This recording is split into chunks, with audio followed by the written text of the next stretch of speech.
Hai, assalamualaikum.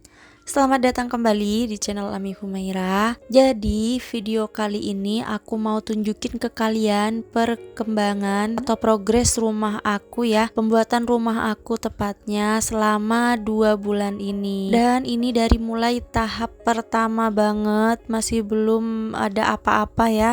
Ini tuh masih proses pengukuran menggunakan benang gitu. Jadi besok ini akan digali pondasi ya, lebih tepatnya. Jadi sebelum menggali pondasi ini diukur pakai benang dulu. Nah, ini ketika malam hari ya teman-teman. Jadi ini udah full diukur pakai benang, dan kita itu nggak bisa lewat depan karena di samping rumah ini tuh full ke sana. Ini diukur pakai benang kayak gini teman-teman. Jadi kalau kita mau keluar rumah itu harus muter lewat belakang. Nah, ini aku tuh kasih tunjuk ke bapak karena kebetulan aku akan tinggal di rumah mertua beberapa hari karena ada acara adekku nikah ya waktu itu. Jadi di sini aku kasih tahu ke bapak untuk pintu samping, depan, belakang gitu. Pokoknya semua jendela-jendela kamar ini aku kasih tahu contohnya ke bapak ya. Karena besok juga akan mulai untuk pembuatan kusen pintu, kusen jendela. Semuanya akan mulai besok berbarengan dengan ini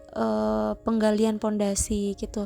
Jadi di sini aku langsung print untuk contohnya seperti ini biar tidak salah-salah ya teman-teman, karena kan mau ditinggal gitu. Nah, ini untuk penggalian pondasinya aku nggak sempat record karena kebetulan aku lagi di rumah mertua. Aku tidak sempat untuk pulang ya. Dan ini sudah hari ketiga, ini sudah pemasangan pondasi, tapi hanya untuk pemasangan batu putihnya ya di bagian bawah sama cakar ayamnya. Untuk besi-besinya di bagian bawah itu sudah dicor juga. Ini sudah tinggal pemasangan untuk batu putih di bagian atasnya, jadi sampai menutup pondasi tersebut. Nah, ini kalian bisa lihat untuk besinya ya, cakar ayamnya. Jadi nanti tinggi pondasinya sama seperti tinggi besi yang ditanam ini ya. Kalian bisa lihat di sana juga sudah tinggal pemasangan di bagian L-nya. Ini nanti akan berlanjut untuk pemasangan di bagian atasnya. Nah, ini kebetulan untuk tukang batunya ini masih belum masuk semua ya teman-teman. Jadi masih sebagian saja karena kebetulan katanya itu masih ada garapan lain di tempat lain gitu.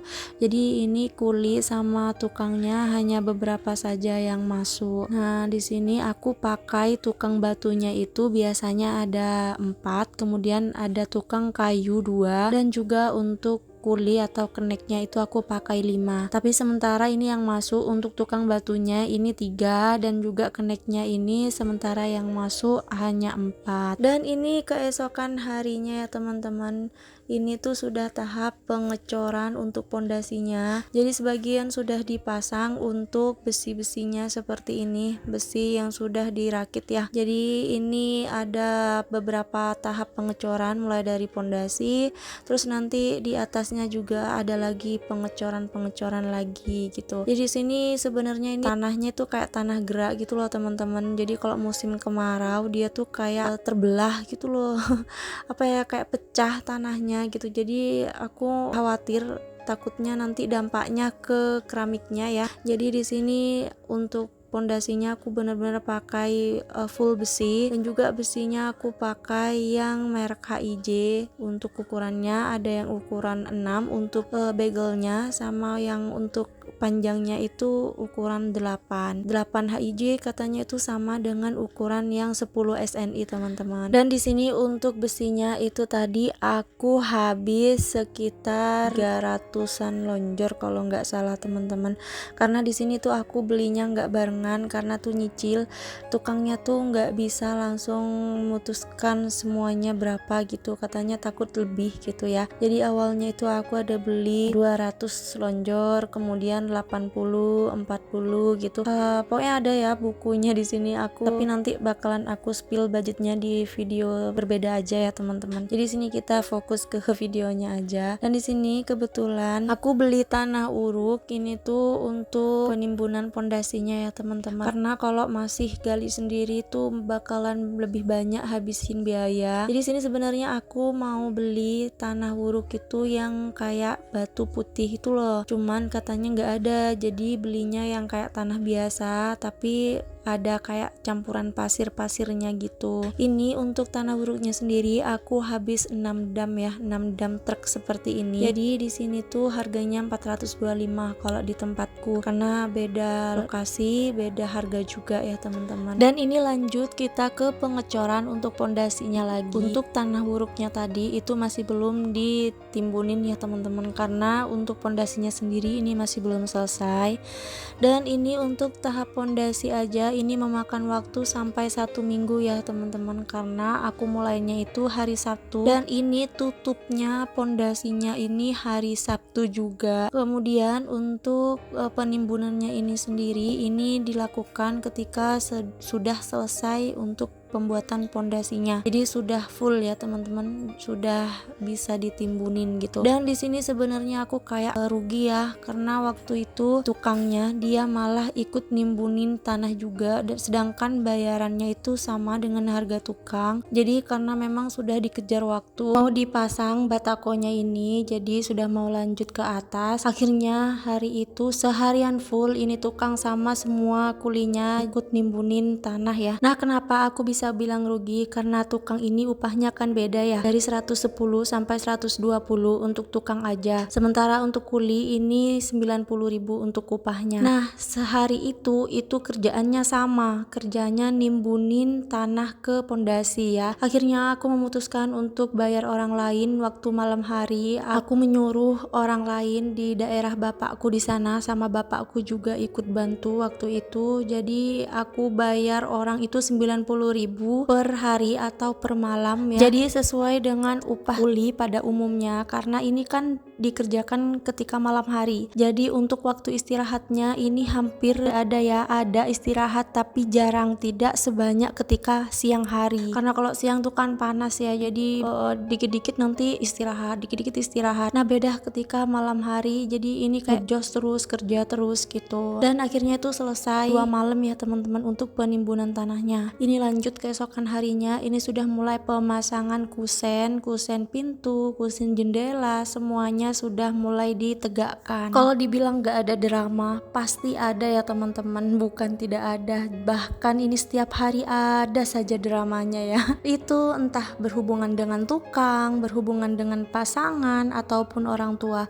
Pasti akan ada sedikit selisih paham, kemudian beda pendapat. Aku maunya seperti ini, suamiku maunya seperti itu, dan orang tua menyarankan seperti ini gitu. Bahkan dari tukang juga ada yang menyarankan bukan ikut campur ya, tapi kadang ada juga yang menyarankan itu tidak bagus kalau seperti ini, harusnya seperti itu gitu. Jadi kayak kita tuan rumah itu kayak malah tambah bingung gitu. Kenapa kita harus punya denah atau gambaran rumah yang jelas dan juga sesuai dengan keinginan kita? Karena ketika kita bangun rumah itu ujiannya luar biasa. Mulai dari keinginan yang pengen berubah, kemudian nanti ketika sudah mulai berdiri beda dengan gambar atau beda dengan desain yang sesuai kita inginkan. Jadi di sini tuh cobaannya sudah mulai lain gitu ya. Dari yang awalnya kita pengennya seperti ini, hasilnya seperti itu. Kita tuh kayak setiap hari harus mandorin sendiri, harus sedetail ini lihat perkembangan rumah kita ya. Jadi kayak awalnya juga aku ada beberapa kusen itu yang tingginya itu bukan tidak sepadan ya, tapi itu tidak sesuai dengan keinginan aku, karena aku awalnya itu maunya yang sedikit lebih pendek ya di bawah gitu, karena seperti dapur, musola, dan juga mesin cuci. Di area laundry room itu aku mau jendela yang nanti sekiranya itu aku tidak susah ketika aku membukanya gitu ya, jadi tidak perlu bantuan kursi lagi ketika aku mau membuka jendela tersebut gitu. Jadi jendela itu dipasang agak tinggi sama si tukang. Akhirnya aku suruh bobol lagi temboknya, aku suruh turunin ke bawah sesuai dengan keinginan dan juga tinggi aku gitu. Jujur kalau kita sendiri itu nggak cerewet ke tukang, itu nggak bakalan sesuai ekspektasi sih menurut aku gitu ya. Beda dengan kalau kita itu pakai jasa arsitek atau pakai jasa borongan dengan desain yang sudah ditentukan dari awal gitu ya. Nah kalau kayak gitu kita tinggal terima beres aja gitu kan biasanya ada vendor-vendor yang memang menangani jasa borongan dan gambar ataupun denah dan desain sesuai yang kita inginkan gitu. Nah kalau tukang harian seperti ini kita sendiri yang harus pinter-pinter ngecek-ngecek dan dimana yang kurang-kurang dan tidak srek ke kita gitu.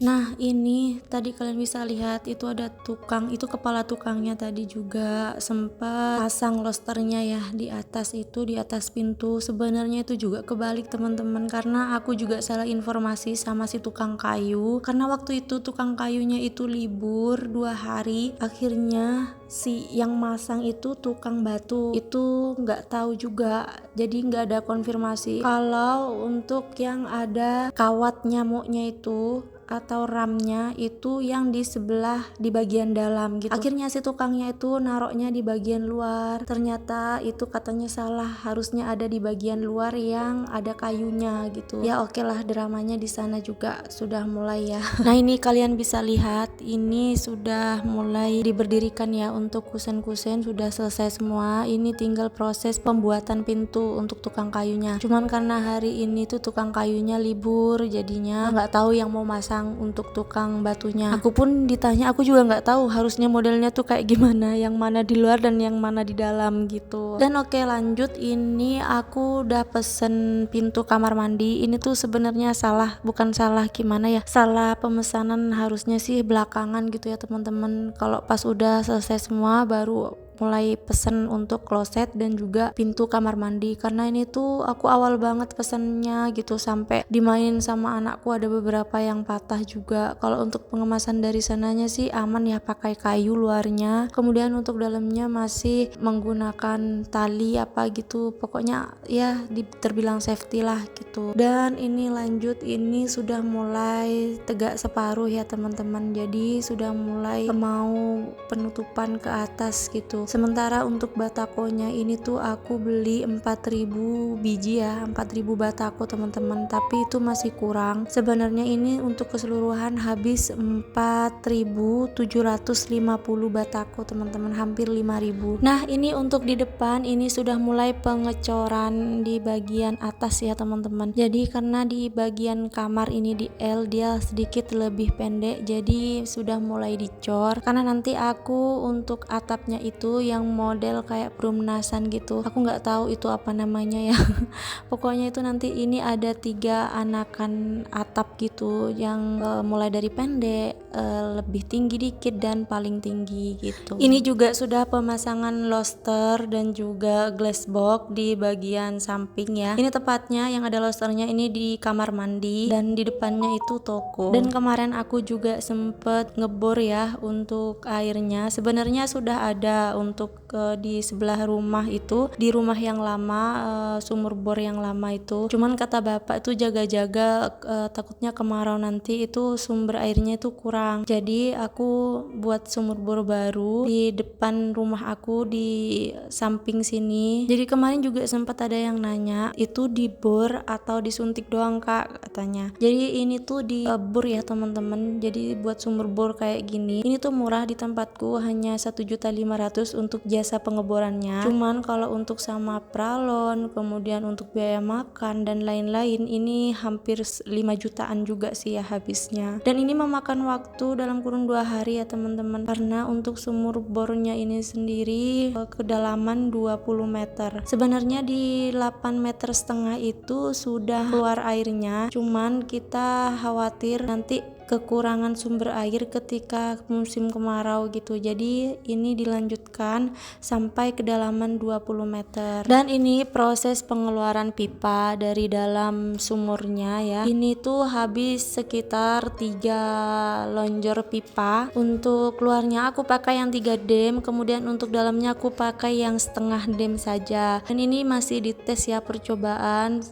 Ternyata kalau mesin airnya ini ditaruh di atas, untuk daya dorong airnya itu tidak terlalu kuat teman-teman. Jadi harus digali atau ditaruh di dalam di sekitar kedalaman 2 meter lagi. Karena untuk kapasitas mesin airnya itu hanya bisa menyedot di antara 5 meter dan 8 meter. Nah, sementara untuk sumber airnya ini keluar di 8 meter setengah. Tapi ketika kita coba untuk taruh mesin airnya di atas, itu tuh nggak terlalu kenceng keluar airnya. Jadi harus ditanam ke bawah katanya. Apalagi nanti jaga-jaga ketika musim kemarau, otomatis nanti sumber airnya akan semakin menyusut. Jadi kita jaga-jaga saja untuk ditanam ke bawah. Jadi kita buat lubang baru untuk kedalaman 2 meter untuk taruh mesin airnya di sana. Lanjut ke videonya, ini tuh udah lanjut pemasangan batako lagi di atas pengecoran besi yang kemarin ya. Karena ini besinya untuk topi-topi gitu loh teman-teman. Aku kira untuk pengecoran yang sekeliling rata gitu, ternyata itu enggak, hanya di depan saja. Untuk pengecoran keliling ini masih belum waktunya karena masih nunggu di samping kanan kirinya ini sama rata. Nah, sementara tukang batunya memasang besi untuk pengecoran di sekeliling, ini untuk tukang kayunya dalam rangka pembuatan pintu ya teman-teman. Jadi ini yang selesai hanya pintu utama saja. Kemudian untuk pintu kamar, pintu samping yang L itu juga belum selesai semua. Dan juga untuk keram-keram jendela itu belum ada yang selesai. Nah, untuk memasuki tahap pengecoran di sekeliling ini tuh butuh waktu sekitar hampir 1 bulan ya teman-teman. Karena di 1 minggu pertama itu pondasi, di 1 minggu kedua itu hanya di pertengahan, kemudian ini tuh minggu ketiga ini sudah mulai pemasangan besi di sekeliling. Karena ini tuh kan ada letter L-nya ya. Jadi ini masih nunggu di samping kanan kirinya ini sama rata, dikasih besi-besi juga. Nah, ini tuh masih di bawah ya. Nanti masih ada tahap lagi untuk pemasangan gewel atau setelah selesai pengecoran untuk sekeliling ini. Nah, di sini kalian bisa lihat di sini dalam proses pembuatan pintu ya teman-teman. Ini tuh untuk pintu belakang atau pintu di dapur untuk jalan yang ke belakang rumah. Jadi sengaja memang dibuat patah ya, atas bawah itu beda karena biar nggak susah nanti ketika bukanya. Karena kan kalau masak biasanya kan keseringan buka pintu, jadi otomatis nanti akan dibuka untuk satu sisi aja di bagian atas. Nah, untuk di bagian dalam sendiri di sini sudah tahap pengecoran sekeliling ya teman-teman. Cuman ini dimulai dari sisi sebelah kanan dulu karena di sini nanti yang terendah ya gitu. Jadi terendah nomor 2 karena nanti untuk bagian L-nya itu yang paling terendah, kemudian nomor 2 itu samping kanan, dan di tengah itu paling tinggi ya teman-teman. Untuk sisi kirinya di sebelah kiri ini ada letter L-nya. Di sini masih tahap pemasangan besi rakitan gitu ya teman-teman. Jadi nanti bakalan disusul dengan pengecoran juga. Nah, ini untuk bagian di tengah juga sudah mulai tahap pengecoran juga. Tapi meskipun atapnya nanti beda untuk tingginya, untuk pengecoran ini akan disamaratakan ya teman-teman, karena ini nanti yang bakalan jadi patokan untuk plafonnya. Nah, jadi sekeliling itu nanti sama rata untuk bagian pengecorannya, karena untuk bagian plafonnya nanti mentoknya di sana gitu loh teman-teman. Dan di sini ini sudah di bagian sisi kanannya itu sudah dibuka untuk lapisan pengecorannya tadi. Ini akan dilanjut dengan gewel ya teman-teman, karena di sini nggak bisa barengan. Kalau masa pengecorannya itu katanya nanti kan kalau pas basah semua itu khawatir jadi roboh untuk gewelnya karena itu kan tinggi ya. Nah, ini kalian bisa lihat di sini untuk sebelah kanan, yang sisi kanan itu udah mulai tahap pemasangan gewel ya teman-teman. Nah, kalian yang tanya ini tingginya tuh berapa? Ini untuk dari pondasi ke atas ya, dari bawah entah dari pondasi atau dari tanah, aku juga lupa. Waktu itu tukangnya pernah bilang ke aku itu ada 8 meter. Ya tingginya itu 8 meter ke gewel. Nah, di sini untuk tukang kayunya sudah mulai tahap list ya, untuk list pintu gitu, karena aku maunya nanti pintunya itu kan ada list-list serat minimalis gitulah. Dan ini lanjut, ini sudah mulai tahap pemasangan gewel yang di tengah ya teman-teman, di bagian tengah gitu. Ini nanti akan jadi seperti gambar ini ya di video ini ya, kalian bisa lihat itu yang sebelah tengah itu sudah selesai. Sekarang kita pindah ke sebelah kiri, itu sudah mulai pemasangan gewel juga. Nah, untuk yang sebelah kiri, paling kiri itu di letter L-nya itu nanti belakangan, karena di sana nanti yang paling rendah untuk atap. Jadi yang diusahakan itu yang sama rata dulu di bagian tengah sama di samping kanan itu. Tuh kalian bisa lihat ini tinggi banget teman-teman. Kalau masih belum jadi apa-apa tuh kayak tinggi banget gitu. Tapi kalau sudah selesai dan sudah jadi itu kayak biasa aja gitu. Dan ini sudah selesai untuk pemasangan gewelnya. Ini lanjut dengan pengecoran di gewelnya ya teman-teman, di bagian tengahnya. Karena itu juga sudah ada besi yang sudah dirakit juga di bagian tengahnya untuk memperkokoh gewelnya. Nah, untuk di tahap ini sampai di gewel ini tuh butuh sekitar 16 sampai 17 harian ya teman-teman. Pokoknya itu aku sampai pemasangan atap dan juga genteng itu sekitar 20 harian kalau nggak salah. Itu aku sudah pakai 5 tukang dan 4 tukang ya, maksudnya 4 tukang batu dan juga 5 kuli gitu, 5 kenek lah gitu ya, dan 2 tukang kayu untuk pembuatan jendela, kusen, semuanya untuk pintu-pintu gitu. Dan ini dilanjut dengan pemasangan atap di bagian sebelah kanan dulu ya di sini. Dan kebetulan waktu itu sedikit yang masuk, jadi ini dicicil ya teman-teman, hanya ada beberapa tukang yang naik gitu karena memang kurang orang waktu itu, sedikit yang kerja. Nah, untuk pemasangan kayu di bagian atapnya ini dimulai dari sebelah kanan dulu ya teman-teman, kemudian lanjut ke bagian tengah dan baru mulai tahap pemasangan gentengnya. Di sini ini kita selesaikan dulu untuk bagian kayunya ya. Ini untuk pemasangan atapnya, kayunya ini butuh waktu sekitar 2 sampai 4 hari teman-teman. Karena memang agak lama ya untuk pemasangan kayunya, apalagi kayu yang agak besar-besar itu tadi, itu membutuhkan waktu yang cukup lama. Nah, biasanya untuk pasang bagian atap seperti ini sampai di genteng itu biasanya di sini gotong royong teman-teman. Cuman karena sebelumnya aku sudah pernah pindahan di rumah yang sebelumnya itu, aku sudah pernah undang-undang, jadi nggak enak kalau sekarang itu masih undang-undang saudara dan tetangga gitu. Jadi sekarang aku full ngandalin tukang dan keneknya aja. Dan di sini kalian bisa lihat juga untuk di bagian luarnya sudah mulai tahap pemasangan peralon juga untuk aliran airnya, dan masih ada beberapa yang belum selesai juga ya. Nah, kalian yang tanya ini tuh di video di dalam ini sumur atau apa gitu ya. Jadi ini tuh benar sekali, ini tuh sumur bor yang kemarin aku buat di sini. Nah, kenapa ini masih dibuat lubang ke dalam? Ini tuh untuk naruh mesin airnya di dalam ya teman-teman, karena itu nggak bisa kalau mesin airnya tuh ditaruh di atas, jadi daya dorongnya tuh masih kurang kuat gitu. Dan ini lanjut ke videonya. Di sini sudah mulai tahap pemasangan atap di bagian tengah ya teman-teman, karena memang agak lama seperti yang aku jelaskan tadi. Ini hanya ada beberapa orang yang naik karena kebetulan tukangnya ada beberapa yang libur juga, jadi butuh waktu yang lumayan ya.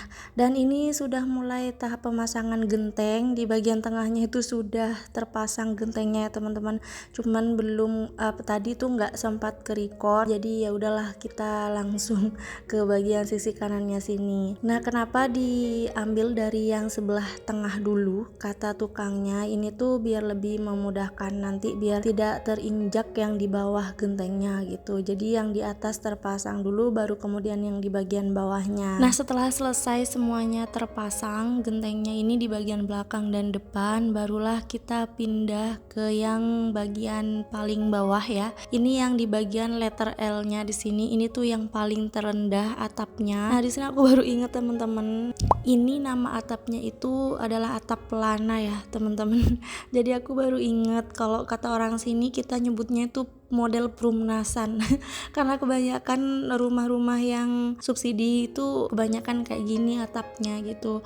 Nah, sementara orang di desa itu biasanya pakai yang model kayak gudangan, katanya orang sini tuh kayak model gudang gitu ya. Cuman kalau bahasa ininya lebih dikenal dengan sebutan atap perisai gitu teman-teman. Jadi modelnya tuh kayak gini, dia tuh kayak sama rata gitu, dan katanya tidak membutuhkan banyak batako gitu ya. Jadi habisnya batako itu lebih sedikit gitu, cuman lebih banyak menghabiskan kayu teman-teman. Nah, sementara aku nggak terlalu banyak punya kayu, akhirnya aku memutuskan untuk membuat atap pelana saja. Nah, oke, videonya sampai di sini aja ya teman-teman. Aku akan bahas di video selanjutnya untuk tahap-tahap dari plester, kemudian tahap aci, kemudian pasang plafon sampai berdiri teras depan gitu. Pokoknya aku akan bahas di video selanjutnya ya. Dan berapa budget yang aku keluarkan nanti aku bocorin di sana. Oke, terima kasih ya teman-teman yang sudah nonton. Jangan lupa tonton video aku selanjutnya ya. Oke, bye bye. Makasih. Wassalamualaikum warahmatullahi wabarakatuh.